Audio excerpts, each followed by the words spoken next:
Amin'ity androany ity tsika riava malala dia manasanao hiaraka iompo-panahy iray vavaka hitondra mibavaka ireo mpitondra ny firenetsika hivavaka isika.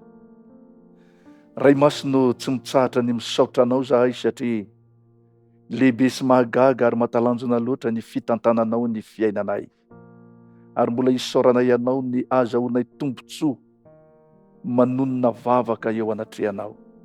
Mamelany tsy fahamendrehanay Tompo. Ankehitriny mitondra mibavaka izahay ireo mpitondra ny firenenay, ireo tompon'andraikitra isan'ambaratongany. Misaotra anao satria herinandro vaovao ndray no nomenao anay, azahoanay mibanjina ny hatsaranao ary mitondra ireo mpitarika anay ireo tompon'andraikitra isan-tsokajiny eo anatrehanao sy eo am-pelantananao Jehova. Ray masino mangataka aminao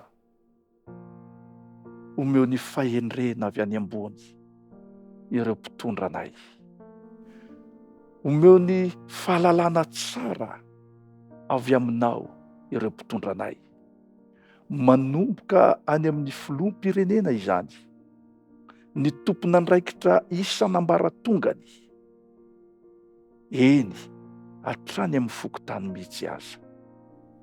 Tompo tsara, entinay eo am-pelantananao izy ireo, mba ho ambininao sy ho tahinao amin'ny fomba manokana, ary indrindra hanana hevitra avy aminao mba hiadana ny vahoaka malagasy.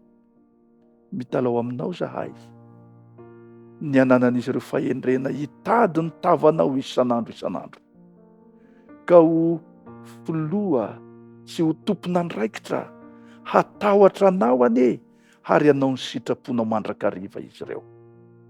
Aoka ho arovanao amin'ny asan'ny ratsy sy ny fahavalo, fa aoka hitoetra hanompo ny firenena amin'ny mpitiavana, amin'ny mpanetretena, amin'ny mpanolora-tena tanteraka. Dia hiadana izao tanina izao satria ianao Jehova no manome saina azy ireo. Amin'ny anaratsoanao no hanonana sy haniriana izany vavaka izany. Misaotra raha io. Amen.